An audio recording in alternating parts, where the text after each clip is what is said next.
270 point Nifty नीचे इस समय, 400 पॉइंट बैंक निफ्टी नीचे, 150 पॉइंट मिड कैप पर दबाव। वीरू रजता है मेरे साथ। क्लियरली मार्केट पर आज एक जो सुबह एक लग रहा था कि थोड़ी सी वार्निंग साइन, सुबह एक थ्योरी हमने पेश की थी अजता, वो आई थिंक कुछ हद तक यहाँ पर ठीक साबित हो रही है, क्योंकि एक्सपेक्टेड था कि मार्केट थोड़ा सा यहाँ पर वीकनेस दिखाएगा। और एक और चीज़ जो मैं यहाँ पर कहने की कोशिश कर रहा था मार्केट को लेकर, मूड अभी भी ख़राब है मार्केट में, और जो हमारी बाज़ार है वो मेनली अपने कारणों से गिरे थे। तो ट्रंप की विक्ट्री ठीक है, बेगानी शादी में अब्दुल्ला दीवाना, हम खुश हो रहे थे, सब नाच रहे थे, वो अलग बात है, लेकिन बियॉन्ड अ पॉइंट हमारे मतलब मार्केट इसलिए नहीं गिरा था कि यूएस मार्केट या कि यूएस इलेक्शन को लेकर अनसर्टेनिटी थी। रैली मार्केट में आई बिल्कुल ट्रंप के उस विक्ट्री की वजह से, क्योंकि शायद एक ट्रिगर चाहिए था मार्केट को शॉर्ट कवरिंग के लिए, लेकिन हमारी अपने खुद के कारण थे गिरने के। अच्छा, आज एक और इंटरेस्टिंग चीज़ हुई, आज जो ट्रेंड का नंबर आया उसने भी कुछ हद तक मार्केट को निराश किया। तो देखते हैं, अब एसबीआई पर नज़र रहेगी सबकी, लेकिन आज तो क्लियरली काफ़ी डिसअपॉइंटिंग सेशन मार्केट के लिए। तो बैक टू बैक तेजी वाले सेशंस के बाद हम फिर से थोड़े से बैकफुट पर आए हैं।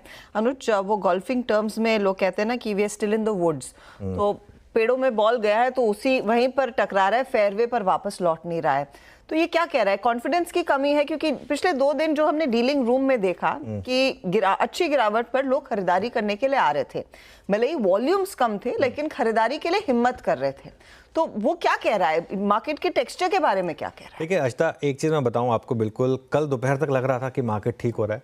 आज सुबह जब मैंने डेटा पढ़ा, और इसीलिए मैं कहता हूं कि कई बार डेटा पढ़कर अगर आपको अपना व्यू बदलना पड़े तो कोई दिक्कत नहीं उसमें। आज सुबह डेटा में ऐसा क्या था एग्जैक्टली जो मैं नर्वस हो गया था सुबह, और मैंने वो एक व्यू लिया था कि मार्केट में वापस गिरावट आ सकती है। वो एक टेबल थी, ये जो टेबल थी ना, कल की जो रैली थी ना, उसमें एफआईज ने भर भर के उल्टा बेचा, उल्टा ज़्यादा बेचा, परसों से ज़्यादा बेचा। चलिए, एक तो कैश में बेचा, दूसरा एफआईज ने एफएनओ में उल्टा और शॉर्ट ऐड करे। वो सब ले कौन रहा था? सामने ले रहे थे कैश मार्केट में पूरा का पूरा डीआईज और रिटेल, लेकिन ये जो टेबल है ना, क्लाइंट ले रहे थे। लॉन्ग पोजीशंस 4.6 लाख, उनके शॉर्ट 2.33 लाख। अब ये वही लोग हैं जो 90% लोग लूज़ करते हैं। तो बेसिकली इस मार्केट में तेज़ी में बाइंग वो लोग कर रहे थे जो नॉर्मली पैसा लूज़ करते हैं, और बेच वो रहे थे जो नॉर्मली पैसा बनाते हैं।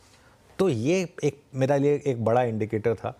प्लस कल जाते जाते जो वीरो ने एक रिस्क दिखा दिया था कि कल का हाई एग्जैक्ट 20 डे में था, उस सुबह उसकी भी बात हुई थी, तो एक सही बैठ रहा था वो समीकरण क्लासिकल 20 डे में हॉल्ट को लेकर।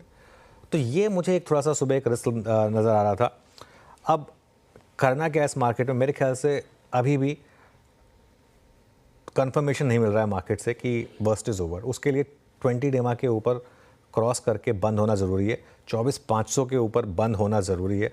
जब तक वो ना हो तब तक भले ही आपको मिस करने पड़ेगी थोड़ी सी रैली, लेकिन उसमें कोई दिक्कत नहीं है मेरे ख्याल से।